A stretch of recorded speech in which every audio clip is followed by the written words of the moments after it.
Good evening, everyone. This is the Bishop Speaks, and this is my second video since starting this new journey on YouTube. And I am extremely grateful for the support and the positive feedback that I have received. When I tell you, it's amazing how you all are going to come along this journey with me. And just know that I'm so thankful for all of the love and for all of the positive energy I've received. And this is only the beginning for us. And I'm just excited. I cannot wait to see what God has in store for my channel. Even if I never go viral, or even if I only have a few views, it lets me know that someone is watching, someone is interested, someone actually is taking the time to hear what I have to say and is interested. So that's enough for me. I wanted to record this video today because I said that this would be a journey in which I would share my life, and sometimes it's uncomfortable when I think about situations or instances in my life, and this is therapeutic for me, honestly, because when you speak it out loud and you share your story, it makes the journey a whole lot easier to deal with. And I'm really in sort of a difficult place recording this, but I'm going to tell my truth, because that's what you're going to get from my channel. You're going to get the truth, real, raw, and uncut. It doesn't matter how uncomfortable it is for me. I am going to give you authenticity. A lot of you don't know about my mother's side of the family. And when I say my mother's side, I mean her biological side. A lot of people don't know that my mother was given up for adoption just 8 days after she was born. This was back in January of 1968. My mother was the product of an unwed teenage mother, but her mother and her grandmother decided to give my mom up for adoption. And so about maybe 6 months after she was put up for adoption, she was officially adopted by this couple, young couple, that were educators and that found themselves in Southwest Atlanta.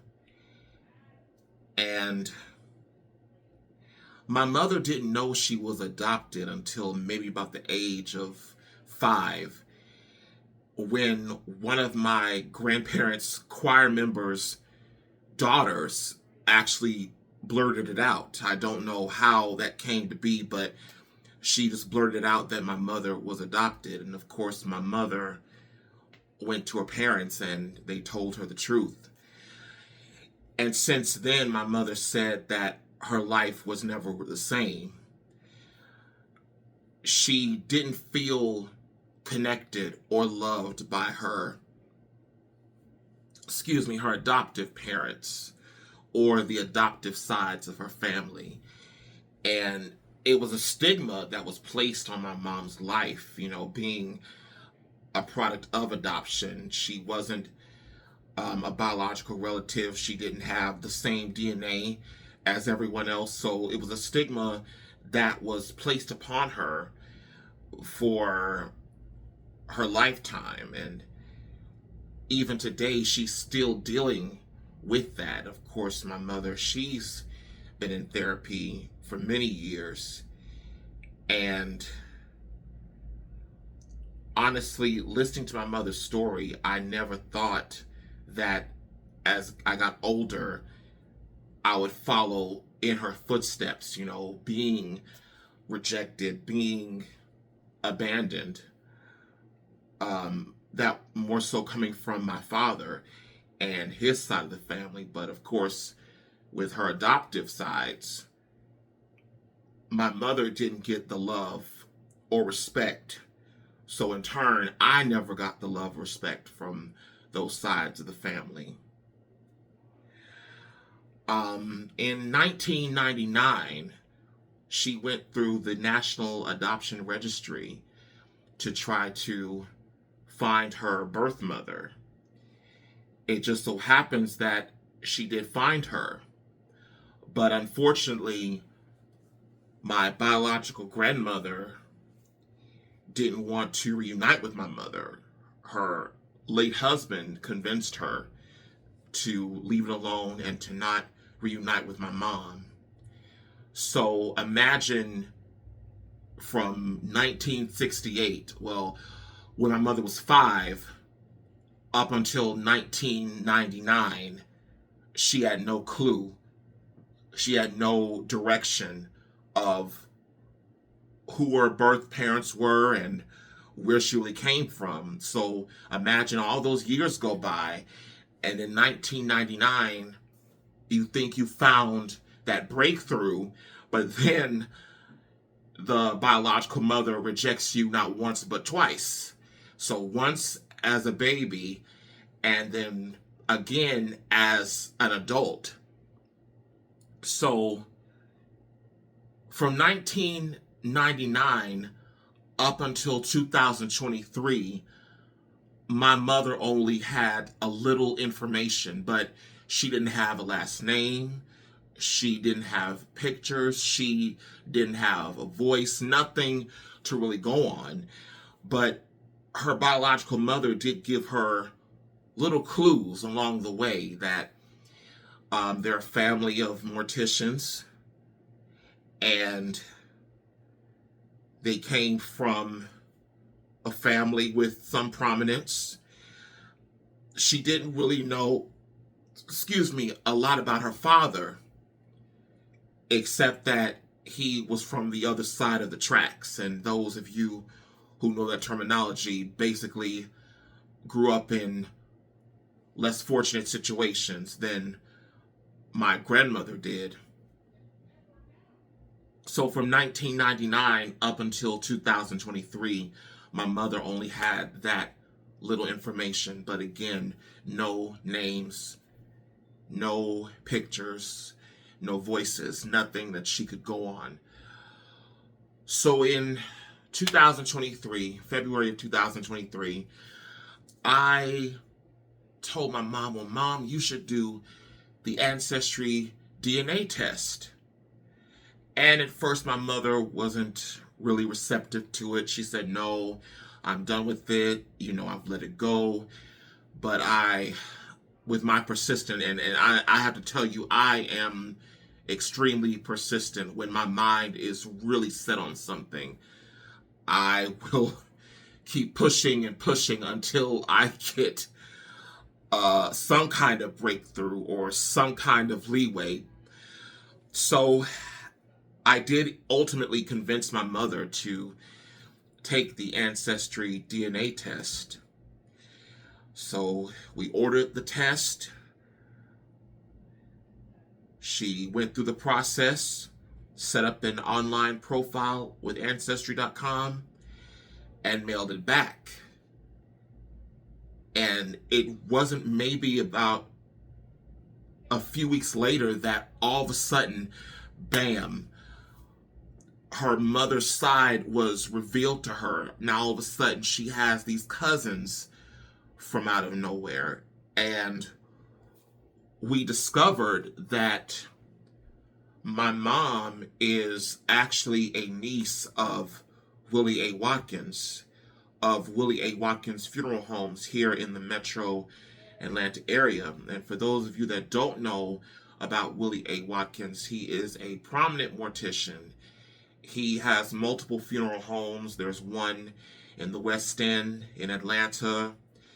There's one in Riverdale, Jonesboro, Carrollton. But he's been in the mortuary science business for about 42 years, and he has conducted the homegoing services for a lot of dignitaries and celebrities, including Coretta Scott King, who, of course, we know as a civil rights leader and the widow of Dr. Martin Luther King Jr. He did the services for Representative John Lewis, Reverend Dr. Joseph E. Lowry, Reverend Joseph Boone. Pretty much majority of the civil rights leaders in Atlanta he has done the services for that have passed on. So finding out that we were related to him, it was something for me to process. I said, okay, so all this time I've known him, I've known of his work, I've been to his funeral home a few times, but I would have never in a million years thought that I was his great nephew. So my mom and I find out this information. The first thing we do, we reach out to my great uncle Willie. And he and my mother spoke, and they exchanged numbers, and he said, whenever you want to come by the funeral home, which is in the West End, it's known as the Mothership. That was the first funeral home that he established. He said, whenever you want to come by the funeral home, just stop by. We also got in contact with another great uncle of mine, Sylvania Watkins, who is a minister. We got in contact with my great aunt, one of my great aunts, Doris Watkins Thomas. But unfortunately, it didn't turn out the way we expected.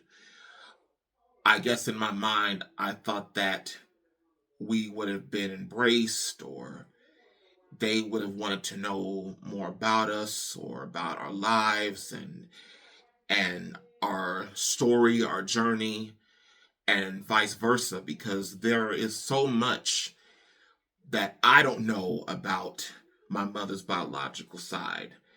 My mother had her grandparents, but they've been deceased for some time now, so we never got a chance to meet them. My grandmother, my biological maternal grandmother, is still alive. Her name is Cynthia Ann Watkins Mason. I've seen pictures of her. I have never heard her voice. My mother has never heard her voice. And we don't even know where she is. We know she's somewhere in the metro Atlanta area, but we don't know her address. But we know for sure that my Uncle James, one of her other children, she lives with him, but we've never gotten in contact with him either. But long story short, the day that we met Uncle Willie for the first time as, family, he gave us the number to his assistant, and I said, okay. I did reach out to his assistant to try to set up an appointment or a meeting with him because I had so many questions. I wanted to know about my grandmother, my great-grandparents, my great-great-grandmother. I wanted to know about the family, our family history. But months went by and there was no response. There was not, well, he can meet with you on this day. And I totally get it. My great uncle, of course, he's a prominent mortician. He gets a lot of business. He has gotten a lot of business for many years. So he is extremely busy. But I feel like whatever is important to you, you'll make time for it, but it never happened. So the other day, I reached out again. I spoke to one of my cousins who's also in the mortuary business. Um, I ended up getting my great uncle Daryl Watkins Sr.'s number, and we spoke to him. But he basically said that all of what happened regarding my mom and her adoption, it happened before he was born. So he didn't know anything. No one in the family knew anything. I figured my great grandmother never brought it up, never mentioned anything about my mom. And I guess it was meant to stay a secret, but I'm a firm believer that nothing remains hidden forever. Nothing remains hidden. I don't care. And that's, and really that is a pathology that needs to be broken in families, particularly in Black families. We have to let the secrets out. Don't leave people in the dark. And I think had that had been known, it would have turned out maybe a little bit better as far as them receiving my mother and myself. But I reached out to Uncle Willie's assistant, and he basically said that the family decided that we just need to keep it in the past, and they did not want any sort of reunion or reveal. And that's what made me do this video. Actually, my mother suggested that I do this video. And this is not to insult, this is not to degrade anyone, this is not to bash my relatives. This is just a video about truth. I am the long lost great nephew of Willie A. Watkins.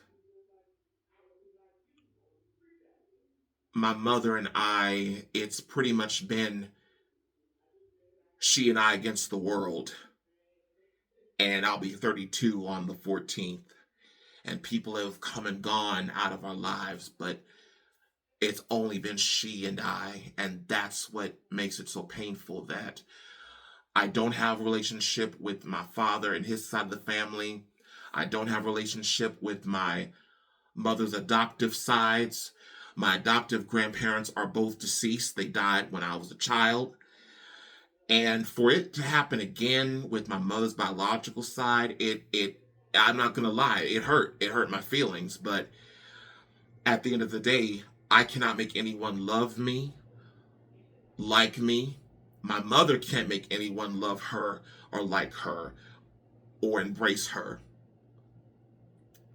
But I say this to say that once this video is posted, I don't know what kind of reaction I'll get. But again, this is not to bash or to degrade, slander, or defame. This is me telling my truth and basically sharing to the world that my mother and I are related to this family. And one thing I have to say, it didn't matter, or it doesn't matter that my uncle is this successful, prominent mortician and the family is full of morticians. That didn't matter. I don't care if it was Willie A. Watkins from Willie A. Watkins Funeral Home, or if it was from Willie A. Watkins across the street down the corner. I can honestly say that my feelings are hurt, but I wish no ill will upon my relatives. I want God to continue to bless them as God has continued to bless my mother and myself. But I want the world to know my truth. And again, I don't know what this will come to once this video is posted, but I just want the world to know, if just in case there's any denial, or if someone all of a sudden the cat gets their tongue, you're hearing it from me, that I am Willie A. Watkins' great nephew, his long lost great nephew. My mother is his long lost niece. And I don't know if I'll ever see or meet my grandmother. I don't know if my mother will have that moment where she actually hears her biological mother's voice. I don't know. I don't know if we'll ever get that closure. But to my grandmother, Cynthia, I've never met you, but I have it in my heart to love you so much. You are the only grandmother I have left on this earth. And there's still a small glimmer of hope that one day I'll get a chance, if not to, just to hear her voice. I would love to see her face in person, but just to hear her voice, that would mean so much to me. And for my mother to possibly get the closure for almost 60 years, basically. My mother is 56, so almost 60 years. So if that never happens, I just ask God to grant me the serenity to accept it. But again, I don't want this to be a place where my relatives are bashed. I don't want you all to dislike them or change your opinions on them. But I just want you all to know the real, raw, and uncut truth. And I thank you for taking the time to listen to this video.